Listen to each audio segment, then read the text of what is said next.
కాదు, once MOU అవుతానే దాన్ని ఏ విధంగా ముందుకు తీసుకెళ్తాం. టెక్నాలజీ రంగంలో డేటా సెంటర్ల ఏర్పాటులో విశాఖపట్నం బెస్ట్ డెస్టినేషన్. వ్యాపార నిర్వహణ ఖర్చు కూడా మిగిలిన నగరాల కంటే చాలా తక్కువగా ఉంటుంది. పెట్టుబడులు ఒప్పందాలే కాదు, గ్రౌండింగ్లో కూడా ముందున్నాం. ఇన్వెస్టర్సే ఏపీకి భాగస్వాములు. 25-26 సంవత్సరంలో దేశంలో వచ్చిన పెట్టుబడుల్లో 25.3% ఆంధ్రప్రదేశ్కు వచ్చాయి. That shows how we are doing business here. I really thanking all investors for having confidence. ఒక్కసారి ఆంధ్రప్రదేశ్ ప్రభుత్వంతో మీరు ఒప్పందం చేసుకుంటే ఆ ప్రాజెక్ట్ సక్సెస్ చేసి తీరుతాం.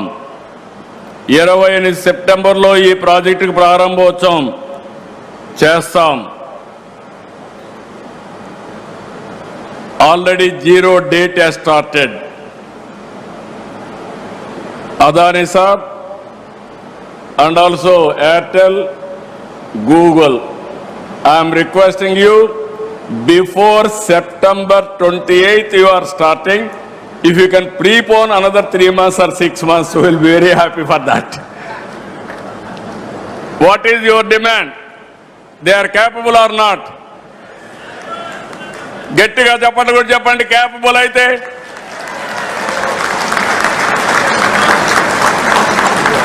Google and consortium, this is the demand from public, not from me. They know your capacity. They are asking you to complete before that. ఇక్కడ ఏమి ఇబ్బందులు ఉండవు. ఈరోజు మీ అందరికీ ఒకటే చెప్తున్నా, నీళ్ల సమస్య లేదు.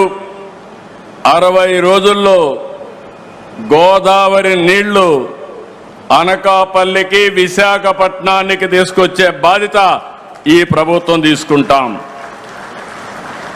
ఇదే కాకుండా పోలవరం ప్రాజెక్టు 2027కు పూర్తి చేసి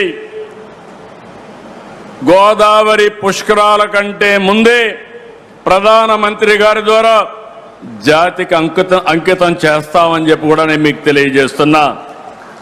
విద్యుత్ శక్తికి ఏమాత్రం లోటు ఉండదు.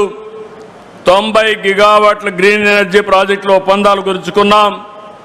అవన్నీ కూడా ఇక్కడ గ్రీన్ ఎనర్జీ ఇవ్వడానికి అన్ని విధాలా ముందుకుంటామని చెప్పి కూడా నేను మీకు తెలియజేస్తున్నా. విశాఖ గూగుల్ రావడంతో యువతకు పెద్ద ఎత్తున ఉద్యోగ అవకాశాలు వస్తాయి, అనుబంధ సంస్థలు ఏర్పడతాయి. దీనివల్ల వేలాది మందికి ప్రత్యక్షంగా పరోక్షంగా ఉద్యోగాలు వస్తాయి. గతంలో ఉత్తరాంధ్ర అంటే వలసలు, నిరుద్యోగం, వెనుకబాటు. కానీ ఒక్క ఓటు మీరేసి ఈరోజు పెను మార్పుకు దారితీశారు. ఉత్తరాంధ్ర నుంచి వలసలు కాదు, ఉత్తరాంధ్రకి ఇక పైన వలసలు వస్తాయని చెప్పి కూడా మీ అందరికీ తెలియజేస్తున్నా. టాలెంట్ మైగ్రేషన్ ముగిసింది, టాలెంట్ డెస్టినేషన్ మొదలైంది. ఈరోజు ఈ యొక్క ప్రాంతంలో పోర్ట్ ఆధారిత పరిశ్రమలు, హార్బర్లు, స్టీల్ సిటీ, గ్రీన్ ఎనర్జీ ప్రాజెక్టులు, అక్వా, టూరిజం, ఫార్మా రంగం ఇలాంటివన్నీ కూడా వచ్చి పెద్ద ఎత్తున సరికొత్త వెలుగు తీసుకొస్తుంది. విశాఖపట్నం నగరానికి కనెక్టివిటీ కూడా పెరిగింది. రాయ్పూర్, భువనేశ్వర్, కలకత్తా నుంచి వైజాగ్ వచ్చేందుకు అద్భుతమైన హైవేలు ఉన్నాయి. భవిష్యత్తులో 4 వరుసల రైల్వే లైన్ కూడా వస్తూ ఉంది. నేను ఇంత మునిపే చెప్పినట్టు భోగాపురం ఇంటర్నేషనల్ ఎయిర్పోర్ట్ ఈ సంవత్సరం జూలైలో మన ప్రధానమంత్రి గారిని ఇన్వైట్ చేస్తున్నాం. ఇనాగరేషన్ అని చెప్పి కూడా నేను మీకు తెలియజేస్తున్నా. జాతికి అంకితం చేస్తాం. 2028 చివరి నాటికి అనకాపల్లిలో RCR Mittal Nippon steel plant కూడా ఒక ఫేజ్ పూర్తయి మొదటి షిప్మెంట్ కూడా ఎగుమతి అవుతుంది. రెన్యూ ప్రాజెక్ట్ కూడా 2 ఏళ్లలో ఇన్గాట్ సోలార్ వేఫర్ ఉత్పత్తి ప్రారంభిస్తుంది. నేను ఒకటే ఇక్కడ వాళ్ళకందరికీ విజ్ఞప్తి చేస్తున్నా. నేను 95లో రంగారెడ్డి జిల్లా ఎట్లుంటుందో చెప్పాను, ఎవరు నమ్మలేదు. భవిష్యత్తులో విశాఖపట్నం ఈశ్వర్ నగరిగా ఉంటుంది, ఏ సిటీగా ఉంటుంది.